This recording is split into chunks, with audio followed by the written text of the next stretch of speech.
दोपहर 2:45 बजे महाप्रज्ञ मुनि श्री नथमल जी द्वारा प्रवचन सुनिए।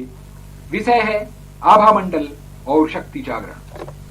साधना करने वाले साधक शक्ति संपन्न व्यक्तित्व के निर्माण के लिए शक्ति का जागरण बहुत जरूरी है। शक्ति जागे बिना हमारी चेतना की ऊर्ध्व यात्रा भी नहीं हो सकती और शक्ति जागे बिना आनंद भी उपलब्ध नहीं हो सकता। इसलिए सबसे पहले शक्ति का जागरण जरूरी है, शक्ति का संवर्धन आवश्यक है। शक्ति को बढ़ाएं, विकसित करें। हमारी दो शक्तियां काम कर रही है, एक आत्मा की शक्ति, दूसरी विद्युत की शक्ति, तेजस की शक्ति। हमारी आत्मा की शक्ति के स्पंदन निरंतर हो रहे हैं। हमारे सूक्ष्म शरीर के भीतर आत्मिक शक्ति के स्पंदन निरंतर स्पंदन हो रहे हैं, प्रकंपन हो रहे हैं। तेजस की शक्ति समूचे आकाश मंडल में व्याप्त है। तेजस की वर्गणा, तेजस परमाणुओं की, पुद्गल स्कंधों की वर्गणाएं समूचे आकाश में व्याप्त हैं। हम उन्हें ग्रहण करते हैं, स्वीकार करते हैं, परिणमन करते हैं और उनका प्रयोग करते हैं। आत्मा की शक्ति और तेजस की शक्ति, विद्युत की शक्ति दोनों का योग होता है तो हमारी क्रियाओं का संचालन होता है। शक्ति के बिना स्फोट नहीं हो सकता। विस्फोट के लिए शक्ति चाहिए। शक्ति के द्वारा विस्फोट करते हैं और भीतर में छिपी हुई चेतना को बाहर लाते हैं, प्रकट करते हैं। भीतर में छिपे हुए आनंद के स्रोत को बाहर लाते हैं और उसका उपयोग करते हैं। विस्फोट के लिए हमें शक्ति चाहिए। तेजस की शक्ति जो कॉस्मिक पावर है, समूचे जगत के कण कण में व्याप्त है। आकाश का एक भी कण, एक भी प्रदेश ऐसा नहीं जहां तेजस की वर्गणा न हो। प्रश्न सिर्फ इतना है कि अपनी आत्मिक शक्ति के स्पंदनों को जगा सके और तेजस की शक्ति को ग्रहण कर सके। उस प्रक्रिया को जानना है। प्रक्रिया को जाने बिना हम शक्ति का उपयोग नहीं कर सकते, शक्ति को जागृत नहीं कर सकते। जहां हमारे सूक्ष्म शरीर के भीतर शक्ति का स्पंदन हो रहा है, वहां अंतराय का स्पंदन भी हो रहा है। शक्ति को रोकने वाली शक्ति है अंतराय। शक्ति को रोकने वाला कर्म संस्थान है अंतराय। अंतराय के स्पंदन भी हो रहे हैं। एक ओर से शक्ति के स्पंदन बाहर आते हैं और पूरा बाहर आ जाना चाहते हैं, पूरा विकास पा लेना चाहते हैं, तो दूसरी ओर अंतराय कर्म के परमाणुओं के स्पंदन इतने सक्रिय हैं कि उसमें अवरोध पैदा करते हैं, अवरोध पैदा करते हैं। हमारा काम होगा कि जो शक्ति के स्पंदन, आत्मिक शक्ति के स्पंदन प्रकट होना चाहते हैं, उनमें अवरोध डालने वाले कर्म परमाणुओं के स्पंदन को दूर हटाएं, रास्ता साफ करें और आत्मिक शक्ति को बाहर आने दें। एक हमारा काम। दूसरा काम यह होगा कि तेजस शक्ति को विकसित करें। तेजस शरीर हमें उपलब्ध है।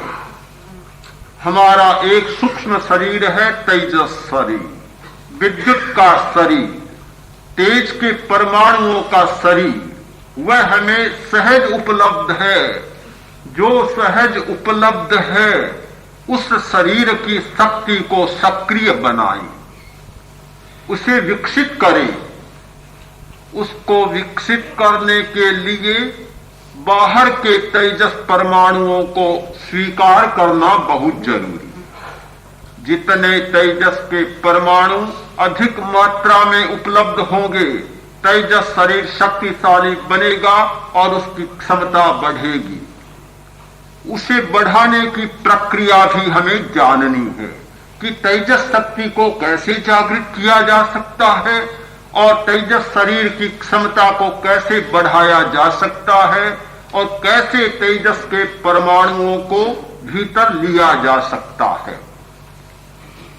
छहों दिशाओं से तेजस के परमाणु लिए जा सकते हैं, पूर्व, पश्चिम, उत्तर और दक्षिण, ऊर्ध्व और अधः, छहों दिशाओं से हम तेजस के परमाणुओं को ग्रहण कर सकते हैं और अपने भीतर ले जा सकते हैं। ले जाने के लिए एक शक्ति चाहिए, ले जाने के लिए भी शक्ति चाहिए।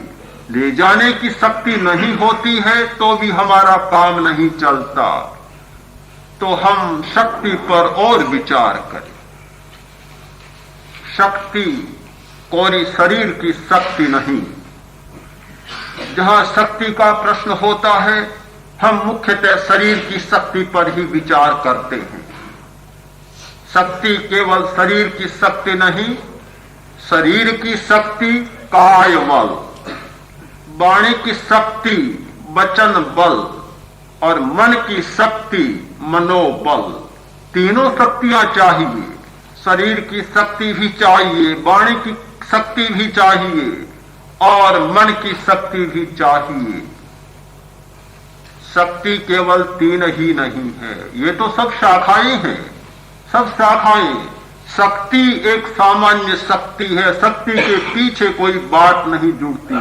शक्ति केवल शक्ति, ये तो शक्ति के प्रयोग हैं, शक्ति की शाखाएं हैं। जब शाखाएं अनेक फंस जाती है, एक एक शाखा को हम स्वतंत्र नहीं मान सकते, नहीं मान सकते। एक पेड़ के 100 शाखाएं हो सकती है, शाखा पेड़ नहीं होती। शाखा शाखा है, पेड़ पेड़ होता है, पेड़ मूल है, शाखा शाखा है। शाखा और पेड़ को बिल्कुल एक नहीं माना जा सकता और शाखा को कोई नाम नहीं दिया जा सकता। और यदि दिया जाता है तो इस भ्रांति को भी साथ में तोड़ना होगा कि वह शाखा है, वह मूल नहीं है। यह मनोबल भी मूल शक्ति नहीं है, वचन का बल भी मूल शक्ति नहीं है और काया का बल भी मूल शक्ति नहीं है। ये सब प्राण शक्ति की, तेजस शरीर की शाखाएं हैं।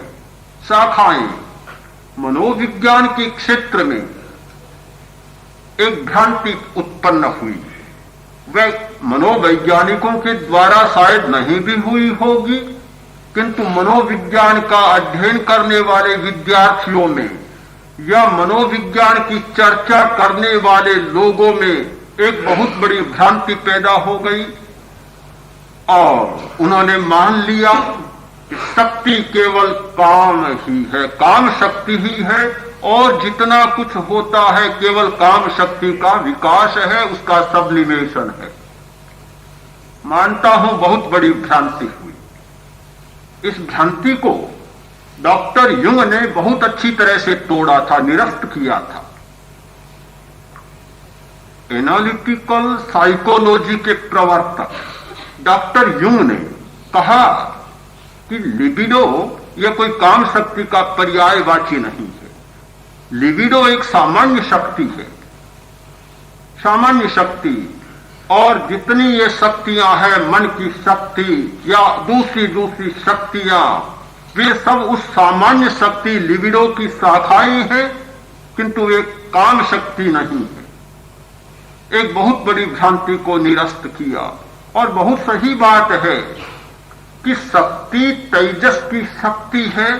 तेजस की शक्ति वह शक्ति जिस दिशा में जाती है, जिसे संचालित करती है और सक्रिय बनाती है, उस संचालन के आधार पर हम उसका नामकरण कर देते हैं। यह मन की शक्ति, मन को संचालित करने वाली प्राण शक्ति को हम कह देते हैं मन की शक्ति। जो शक्ति वचन को संचालित करती है उसे हम कह देते हैं वचन की शक्ति। और जो शक्ति हमारे शरीर के तंत्र को संचालित करती है उसे हम कह देते हैं काय की शक्ति। जो शक्ति हमारे जीवन यात्रा को संचालित करती है वह जीवनी शक्ति, आयुष्य प्राण। जो शक्ति हमारी इंद्रियों को संचालित करती है वह इंद्रिय की शक्ति, इंद्रिय प्राण। जो शक्ति हमारी श्वास क्रिया को संचालित करती है, श्वास तंत्र को संचालित करती है, उसे हम कह देते हैं श्वासोच्छ्वास प्राण। श्वास और उच्छ्वास की शक्ति एक ही शक्ति के कार्य भेद के कारण अनेक नाम बन जाते हैं। हम इस भ्रांति को तोड़ दें कि ये कोई अलग अलग शक्तियां हैं। शक्ति एक है, एक शक्ति अनेक काम करती है। जिस दिशा में वह प्रवाहित होती है उस दिशा में वह इतना सिंचन देती है कि बीज पौधा बन जाता है और लहलहा उठता है। हम शक्ति के तंत्र को और शक्ति के सिद्धांत को समझें। शक्ति को विकसित करने के लिए जो सामान्य शक्ति है उसे मूल विकसित करने के लिए हमें कुछ प्रक्रियाओं का आलंबन लेना होता है, जिससे कि उस प्राण शक्ति को, तेजस की शक्ति को विकसित करें और विकसित करने के बाद जिस दिशा में चाहें उस दिशा में उसका उपयोग करें। उपयोग की बात बाद में होगी, पहले विकास की बात होगी। तो शक्ति को विकसित करने की प्रक्रिया है, सबसे पहले हम अपनी संकल्प शक्ति का उपयोग करें। हमारा जो शक्ति तंत्र है वहां से एक चेतना प्रस्फुटित होती है। चेतना का एक स्तर है जो लेस्या, भावतंत्र, हमारा भाव, और हम भाव के द्वारा संचालित होते हैं। हमारी समूची जीवन की प्रणाली भाव के द्वारा संचालित होती है। भाव जो आत्मा का स्पंदन, जीव का स्पंदन बाहर आता है और बाहर आकर एक भाव का संस्थान बनता है, एक फॉर्मेशन होता है, ऐसा एक संस्थान बनता है कि वे सारी जीव के स्पंदन की तरंगे एक आकार लेती है और एक भाव के रूप में बदल जाती है और फिर हमारे समूचे कर्म तंत्र का संचालन होता है। हमारा बाहरी व्यक्तित्व वही होता है जिस प्रकार की लेस्या होती है, जो भाव होता है। जैसा अंतर का भाव, जैसी अंतर की लेस्या, वैसा होता है हमारा बाहर का व्यक्तित्व। हमारे व्यक्तित्व को प्रभावित करने वाला सबसे शक्तिशाली तंत्र है भाव तंत्र या लेस्या तंत्र। तो हम शक्ति का विकास करें, लेस्या को बदलें, शक्ति का उपयोग करें, लेस्या को बदलें। लेस्या को बदलना जरूरी है शक्ति के विकास के लिए और लेस्या का बदलना जरूरी है शक्ति का सही उपयोग करने के लिए। लेस्या तंत्र को बदले बिना न शक्ति का विकास किया जा सकता और न शक्ति का सम्यक उपयोग किया जा सकता। बदलने की प्रक्रिया होगी। कि सबसे पहले हम चेतना का उपयोग करें। हम एक सम्यक दृष्टि से देखें कि यह भाव मेरे व्यक्तित्व के लिए हितकर नहीं, कल्याणकारी नहीं है, और यह भाव मेरे व्यक्तित्व के लिए कल्याणकारी है, हितकर है। निराशा का भाव मन में जागता है, शक्ति को क्षय करने का भाव मन में जागता है, अनुत्साह का भाव मन में जागता है, अकर्मण्यता का भाव मन में जागता है, व्यक्ति को नीचे बिठा देता है, व्यक्ति को जीवित मृत बना देता है। उस स्थिति में पहला काम है चेतना का, हम ये निर्णय ले कि मैं निराशावादी नहीं बनूंगा, निराशा नहीं करूंगा, हतोत्साह नहीं होऊंगा, अपने हाथों और पैरों को निष्क्रिय नहीं बनाऊंगा, अपने क्षमता का उपयोग करूंगा, आशा रखूंगा, उत्साह रखूंगा और अपने लक्ष्य तक पहुंचने का प्रयत्न करूंगा। जब यह भाव बन जाता है तो उस भाव को आकार देने के लिए हम अपनी संकल्प शक्ति का उपयोग करें। एक ऐसा चित्र बनाए, मानसिक चित्र बनाए, जिसकी स्पष्ट कल्पना हो कि मैं यह बनना चाहता हूं, मैं यह करना चाहता हूं, मैं शक्ति का विकास करना चाहता हूं। एक स्पष्ट चित्र बना ले, मानसिक चित्र। जितना साफ चित्र होगा उतना ही उसमें बहुत जल्दी से रंग भरता चला जाएगा। पहले चित्र बनाए और फिर एकाग्रता की शक्ति का उपयोग करें। सबसे पहले संकल्प शक्ति का उपयोग और फिर एकाग्रता की शक्ति का उपयोग। मन की पूरी एकाग्रता उस चित्र पर केंद्रित करें, मन को केंद्रित करें, सब विचारों से खाली कर दें और कोई विचार न करें, विकल्प न करें। पूरी एकाग्रता के साथ उस चित्र को देखें।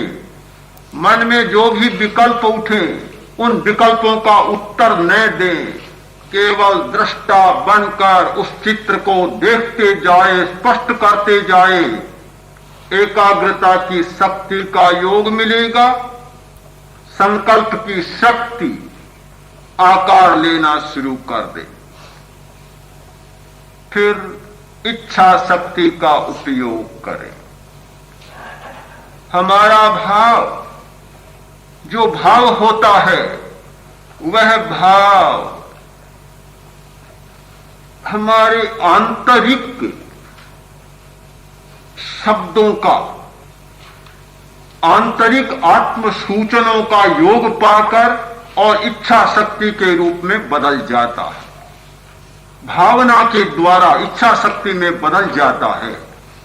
हमने एक भाव लिया, चित्र बनाया, एकाग्रता की और फिर भावना का प्रयोग किया।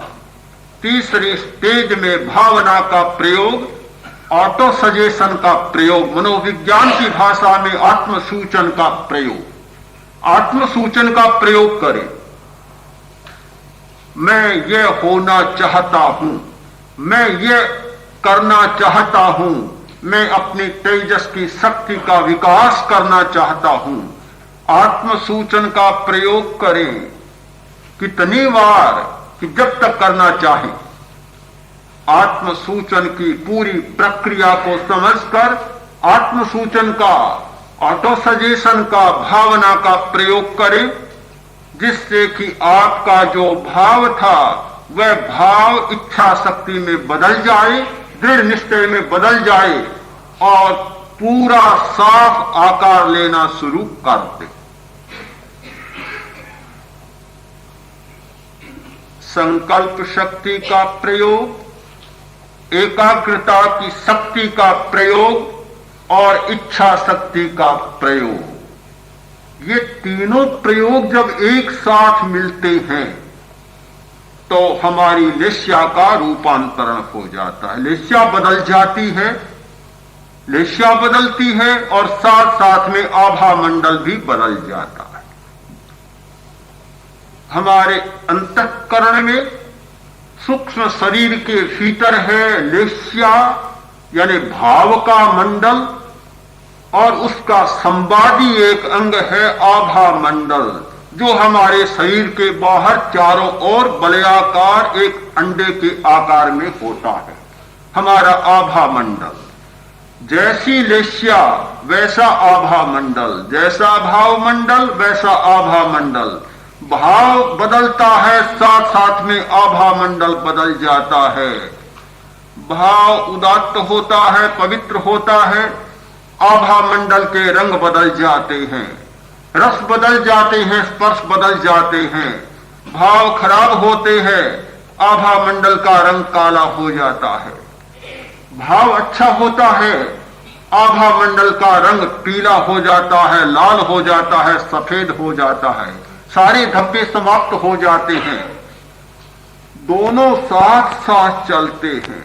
ये भाव मंडल हमारी शक्ति को विकसित करते हैं, तो आभा मंडल बाहर से आने वाली बाधाओं को रोकते हैं, बाधाओं को रोकते हैं।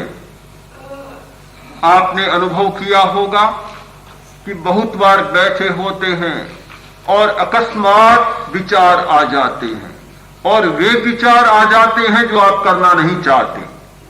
आप किसी एक विचार को लेकर बैठते हैं, तत्काल दूसरा विचार आ जाता है। क्यों आता है? कहां से आता है? इस बात को हम खोजें, कहां से आता है? कि विचार के परमाणु आकाश मंडल में चक्कर लगाते रहते हैं। हमारे पूर्वज व्यक्तियों ने, करोड़ों करोड़ों अरबों अरबों व्यक्तियों ने जो विचार किया था, चिंतन किया था, उनके विचार के परमाणु समूचे आकाश मंडल में भरे पड़े हैं, भरे पड़े हैं।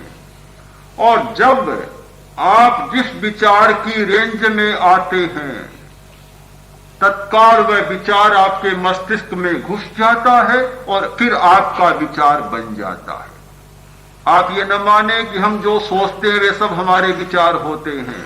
नहीं होते, कभी नहीं होते, कभी नहीं होते। किंतु इतने दूसरों के विचारों का भार हम ढोते हैं, इतने दूसरों के विचार हमारे मस्तिष्क में आकर घुस जाते हैं कि जिनकी हम कल्पना ही नहीं कर सकते। यह निर्णय करना हमारे लिए बहुत कठिन है कि मेरा अपना विचार कौन सा है और दूसरे का विचार कौन सा है। मैं क्या सोचना चाहता हूं और क्या सोचने के लिए बैठता हूं, और न जाने किन किन व्यक्तियों के विचार मेरे मस्तिष्क में घुस जाते हैं। बहुत बड़ी कठिनाई है। हमारा संसार, हमारा जगत इतना संक्रमणशील है कि वास्तव में व्यक्ति अकेला रह नहीं पाता, अकेला नहीं रह पाता। जंगल में चला जाता है, किसी व्यक्ति का मुंह देखना नहीं चाहता, एक चिड़िया को भी देखना नहीं चाहता। हो सकता है कि चिड़िया न दिखाई दे, कोई व्यक्ति न दिखाई दे, कोई पदार्थ न दिखाई दे, किंतु ये सूक्ष्म लोक की यात्रा करने वाले सूक्ष्म पदार्थ इतने चक्कर लगाते हैं कि उस बेचारे अकेले व्यक्ति को भी माफ नहीं करते, उसके साथ भी घुस जाते हैं और अनुमति लेना भी नहीं जानते। भला आदमी कोई आता है तो पहले अनुमति लेता है कि आपके घर में आऊं या न आऊं, आपकी अनुमति हो तो आऊं। बहुत घरों में लिखा रहता है कि बिना स्वीकृति प्रवेश न करे, निषेधाज्ञा लिखी रहती है, पर उनके लिए न कोई निषेधाज्ञा न पूर्व अनुमति, स्वीकृति कुछ भी नहीं। जहां चाहे वहां घुस जाते हैं, जबरदस्ती घुस जाते हैं। एक और मजे की बात है कि कोई भी व्यक्ति, वस्तु या पशु घुसता है तो खाली जगह में घुसता है, किंतु वे विचार खाली जगह में नहीं घुसते। जब भरा हुआ होता है तो ज्यादा घुसते, खाली होने पर नहीं जाते। पता नहीं उनका क्या स्वभाव है, उस जगत का क्या नियम है। आपने मन को खाली कर लिया वे नहीं जाना पसंद करेंगे। और आपके मस्तिष्क में भीड़ है तो उस भीड़ को बढ़ाने में वे बहुत बड़ा सहयोग देंगे। शायद उनको भीड़ ही पसंद है, खालीपन पसंद नहीं है। भीड़ के साथ भीड़ को और बढ़ा देंगे।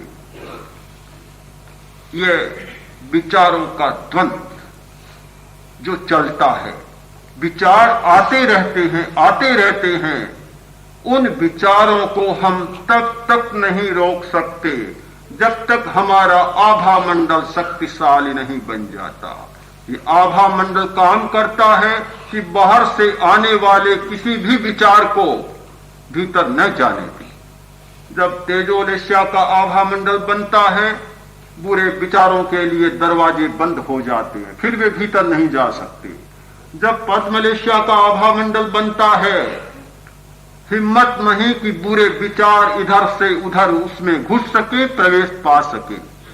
और जब शुक्ल लेश्या का आभा मंडल बन जाता है तो सब सारी बातें समाप्त, कुछ भी नहीं, बाहर का संक्रमण बंद होता है। और उस स्थिति में कहना चाहिए कि वास्तव में व्यक्ति अकेला बनता है, समूह के बीच में रहता हुआ भी अकेला बन जाता है। जंगल में रहने वाला अकेला नहीं बनता, हम लोगों के लिए अकेला बन सकता है, पर इन सूक्ष्म परमाणुओं के लिए अकेला नहीं बनता। किंतु हजारों की भीड़ के बीच में रहने वाला भी व्यक्ति जब तेजोलेश्या, पद्मलेश्या और शुक्ललेश्या के आभा मंडल का निर्माण कर लेता है तो वह सचमुच अकेला बन जाता है। सब प्रवेश निषिद्ध, कोई भी संक्रमण नहीं कर सकता, कोई नहीं जा सकता, न इधर से घुस सकता न उधर से घुस सकता। आभा मंडल शक्तिशाली बने, हमारा भाव मंडल शक्तिशाली बने, बहुत जरूरी है। शक्ति जागरण के लिए बहुत जरूरी है। और इसके लिए हमें जागरूक रहना बहुत जरूरी है। बार बार बात होती है जागृत रहें, अप्रमत्त रहें, जागरूक रहें। मन को जागरूक करना बहुत जरूरी है। जागरूकता के बिना ऐसा हो नहीं सकता, नहीं हो सकता। हमारा आभा मंडल, हमारी लेश्याएं, हमारा भाव तंत्र वैसा होगा जैसा कि भीतर से स्पंदन आ रहा है। मोह का स्पंदन आ रहा है तो काली लेश्याएं होंगी, कृष्ण लेश्या होगी, नील लेश्या होगी, कापोत लेश्या होगी। आभा मंडल भी वैसा ही विकृत, अंधकारमय और धब्बों वाला होगा। और मोह की मूर्छा टूटने पर, हमारी जागरूकता बढ़ने पर धर्मलेश्याओं के स्पंदन जागृत होंगे तो आभा मंडल भी पवित्र बनेगा, शुद्ध बनेगा। सारे रंग बदल जाएंगे, सचमुच बदल जाएंगे। रंग लाल हो जाएगा, पीला हो जाएगा, सफेद हो जाएगा और शक्ति का संचार शुरू होगा। शक्ति में बाधा डालने वाले स्पंदन समाप्त हो जाएंगे, स्पंदन समाप्त होंगे। प्रक्रिया की बात शेष रह जाती है। एक बात प्रक्रिया की हुई कि हम संकल्प शक्ति का प्रयोग करें, एकाग्रता की शक्ति का प्रयोग करें और इच्छा शक्ति का प्रयोग करें। फिर भी प्रक्रिया की बात और शेष रह जाती है, क्योंकि पूरी प्रक्रिया को जाने बिना हम अपने व्यक्तित्व में परिवर्तन नहीं ला सकते और तेजस के परमाणुओं का ठीक संचय और संग्रहण नहीं कर सकते। मेरे सामने प्रश्न भी है, ऊर्जा की ऊर्ध्व यात्रा की प्रक्रिया बहुत कठिन है और जन सामान्य की समझ से परे भी है। उसका अधोगामी प्रवाह व्यक्ति को काम प्रेरित करता है। काम का अनियंत्रित भोग व्यक्ति को पतित और असामाजिक बनाता है। अतः उसके सामने कामना के दमन के सिवाय कोई विकल्प ही नहीं रह जाता। ऐसा कोई सुगम उपाय सुझाए जिससे वह तत्काल उसके आक्रमण से बच सके। बचा जा सकता है शक्ति संचय के द्वारा, और बचने का कोई उपाय नहीं। मैं मानता हूं कि ऊर्जा की ऊर्ध्व यात्रा करने में कठिनाई होती, सरल बात नहीं है। यदि सरल होती तो हर व्यक्ति को अपनी शक्ति का व्यय करने की दिशा में जाने का मनोभाव उपलब्ध नहीं होता। हम इस बात को न भूलें कि जिस दिशा में हमारी शक्ति का प्रवाह ज्यादा होता है वह दिशा तो सक्रिय बन जाती है और से सारी दिशाएं निष्क्रिय बन जाती हैं। हमारी कठिनाई है कि इंद्रियों की दिशा में हमारी शक्ति का बहुत व्यय होता है, बहुत व्यय होता है। काम की दिशा में हमारी शक्ति का बहुत व्यय होता है। स्पर्श, रस, गंध, इंद्रिय की जितनी कामनाएं हैं उन सब कामनाओं में हमारी शक्ति का बहुत व्यय होता है, और उस दिशा में ऊर्जा को प्रवाहित करने का मार्ग सहज लब्ध है, स्वाभाविक लब्ध है। प्रयत्न पूर्वक कोई विशेष अभ्यर्थना करने की भी जरूरत नहीं होती। ये बहुत साफ बात है। और फिर जब कुछ भ्रांत दृष्टियां मिल जाती हैं तब और कठिनाई बढ़ जाती है, और कठिनाई बढ़ जाती है। प्रश्न है मेरे सामने, और बहुत बार प्रश्न आता है कि संभोग समाधि का आदि बिंदु है। इस विचार से आप कहां तक सहमत है? इस प्रकार के प्रश्न आते हैं, और आज बहुत लोगों के मन को इस प्रकार के प्रश्न झकझोर रहे हैं। जब हम एक और शक्ति की चर्चा करते हैं, शक्ति के विकास की चर्चा करते हैं, किंतु शक्ति का विकास तब तक संभव नहीं होगा जब तक शक्ति के व्यय को न रोक सके। एक ओर से शक्ति के विकास का प्रयत्न करें और दूसरी ओर से शक्ति का व्यय होता चला जाए, व्यय होता चला जाए, तो वह रहट की घड़ियाल जैसा क्रम होगा कि भीतर जब जाती है घड़ियां, पानी भरता है और ऊपर आती है तो पानी खाली होता चला जाता है। भरना और खाली होना, भरना और खाली होना, बहुत बड़ी शक्ति पैदा नहीं हो सकती। नदी का प्रवाह जाता है, बहता चला जाता है, पानी आता है, पानी स्रोत से आता है, बहता चला जाता है, बहुत बड़ी शक्ति पैदा नहीं होती। नदी के प्रवाह से बिजली पैदा नहीं होती। विद्युत तब पैदा होगी जब उस प्रवाह को रोककर कोई बांध बनाया जाएगा, और बांध में से, उस नियोजित पानी में से विद्युत पैदा हो सकती है और शक्ति पैदा हो सकती है। तो शक्ति के विकास के लिए यह बहुत जरूरी है कि शक्ति के व्यय पर भी हम ध्यान दें। जब इस प्रकार की दृष्टिकोण हमारे सामने आ जाते हैं, संभोग से समाधि, शायद लोग तात्पर्य को नहीं जानते और एक भ्रांति मन में पैदा हो जाती है कि संभोग से भी समाधि मिल सकती है। शायद सिद्धांत का प्रतिपादन करने वाले की भावना कुछ और रही हो, गूढ़ रही हो, किंतु एक कठिनाई होती है कि तांत्रिक प्रयोगों के जो रहस्य थे, वे रहस्य केवल उन व्यक्तियों के लिए ही थे कि जो बहुत आगे जाकर कुछ विशेष प्रकार के प्रयोग करना चाहते थे। इसीलिए बार बार कहा गया, गोप्यम गोप्यम पुनरपि गोप्यम, छिपाओ छिपाओ, इन्हें प्रकट मत करो, प्रकट मत करो, छिपाते रहो। किंतु जब वे तथ्य सामने प्रकट होने लग जाते हैं और जन साधारण के सामने आ जाते हैं, गोपनीयता की बात चली जाती है, रहस्य की बात चली जाती है, और उन शब्दों का सामान्य आदमी ऐसा अर्थ पकड़ता है कि अगर न भटकने वाला हो तो भी शायद भटक जाता है।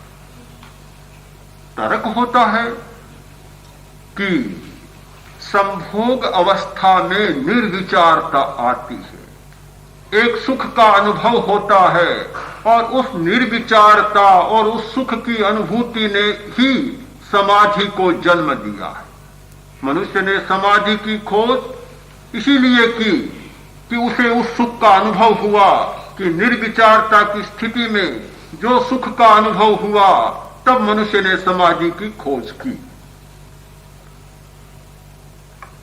इस तर्क के आधार पर चले तो मैं दूसरा तर्क प्रस्तुत करूंगा कि समाधि की खोज शिकारी ने की, समाधि की खोज मच्छी मारने की। जब एक शिकारी निशाना लगाता है, इतना निर्विचार हो जाता है कि उस समय कुछ भी दिखाई नहीं देता, केवल अपने निशाने के वेद के सिवाय, लक्ष्य के सिवाय कुछ भी नहीं दिखाई नहीं देता, बिल्कुल एकाग्र। उस एकाग्रता ने समाधि की खोज की। और कितना आनंद होता है जब ठीक निशाने पर तीर लगता है, उछल पड़ता है, कूद पड़ता है, नाच उठता है, आह कैसा आनंद आया। एक चोर को सेंध लगाने में,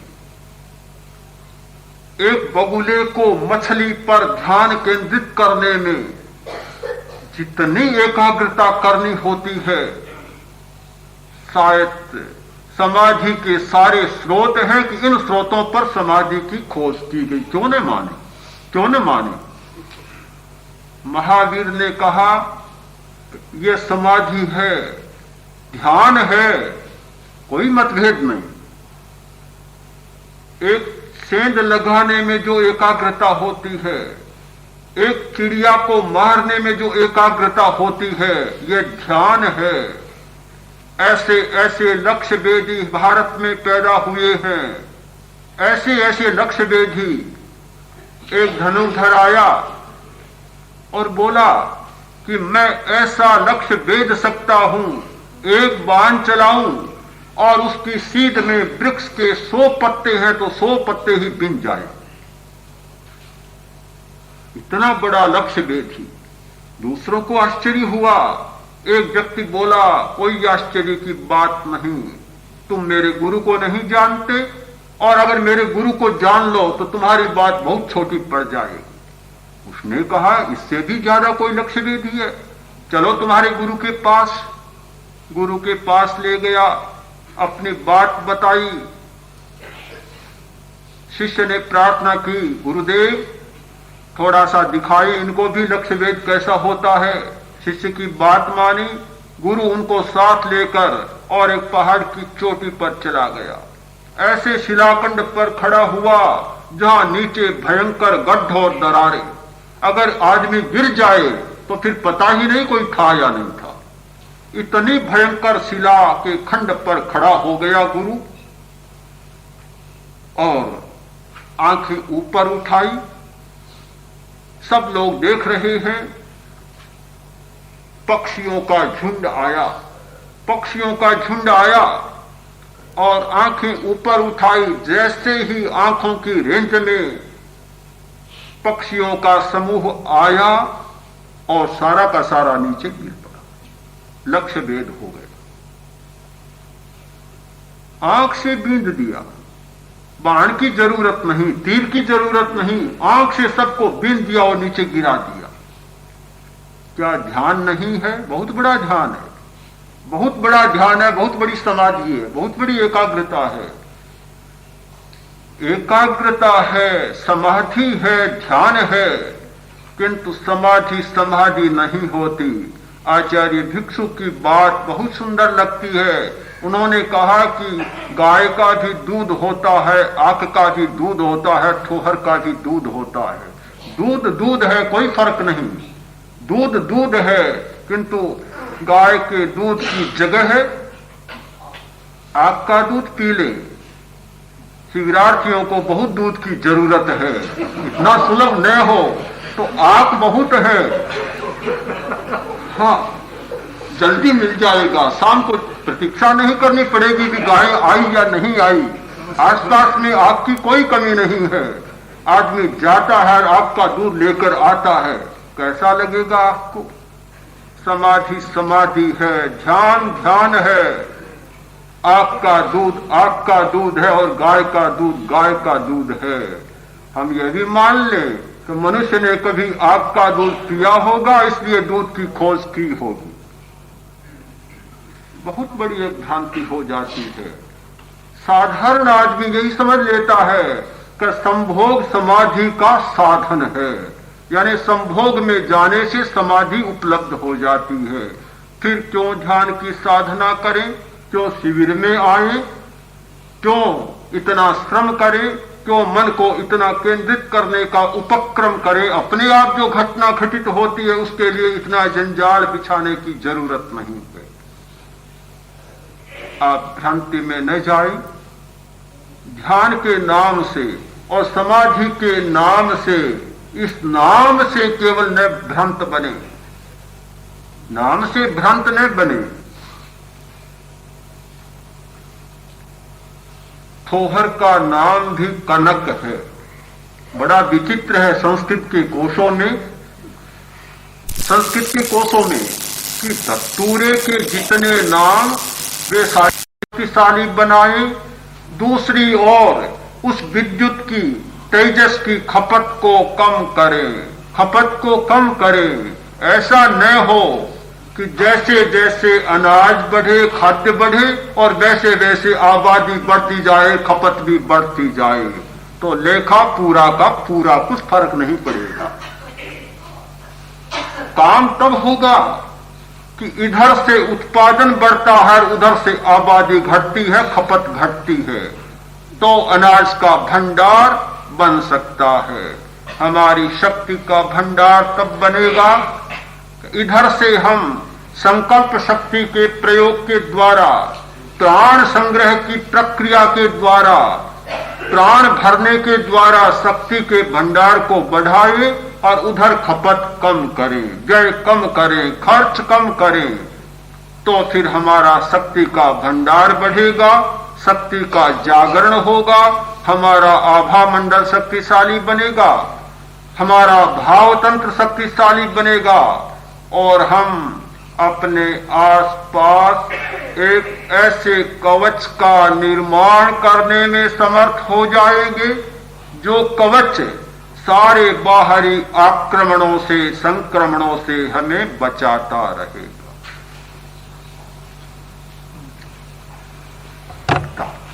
जब मूर्छा जागती है और वीर्य की ग्रंथियां सक्रिय होती हैं, तो आदमी उस स्थिति में जाता है। यह प्रमाद का क्षण है और प्रमाद के क्षण में भी लीनता होती है। इस बात को हम माने कि लीनता, एकाग्रता प्रमाद के क्षण में भी होती है, अप्रमाद के क्षण में भी होती है। इसीलिए भगवान महावीर ने जितना स्पष्ट एक भेद रेखा का अंकन किया कि आर्त ध्यान, रौद्र ध्यान, ध्यान को दो श्रेणी में बांटना होगा, आर्त ध्यान, रौद्र ध्यान, धर्म ध्यान और शुक्ल ध्यान। ध्यान वह भी है, ध्यान वह भी है। एक ध्यान सारी दुर्गति में ले जाने वाला और एक ध्यान मनुष्य की सुगति करने वाला, मनुष्य का उत्थान करने वाला और मनुष्य का पतन करने वाला। तो प्रमाद की अवस्था में भी ध्यान होता है, किंतु वह संकलेश होता है, संकलेश। अप्रमाद की अवस्था में ध्यान होता है, वह असंकलेश होता है। अंतर संकलेश और असंकलेश का है, लीनता में कोई अंतर नहीं। लीनता को मान सकते हैं, किंतु हमें यह निश्चित मानना होगा कि वह प्रमाद का क्षण है, मूर्छा का क्षण है और संकलेश का क्षण है।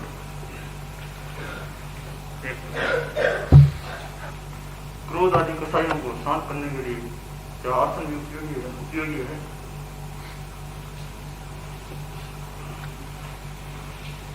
कसायों को शांत करने के लिए आसनों का भी उपयोग किया जा सकता है, क्योंकि क्रोध का या सारी वृत्तियों का अवतरण होता है नाड़ी संस्थान में।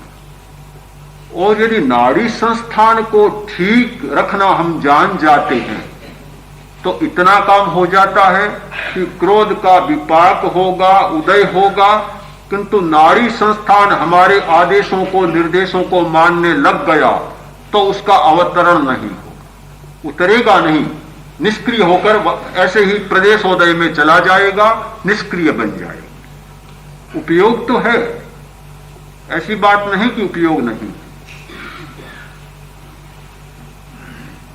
जैसे आपने फरमाया कि शक्ति जागरण के लिए मनोबुद्धि, वचन बुद्धि और काय बुद्धि अपेक्षित है।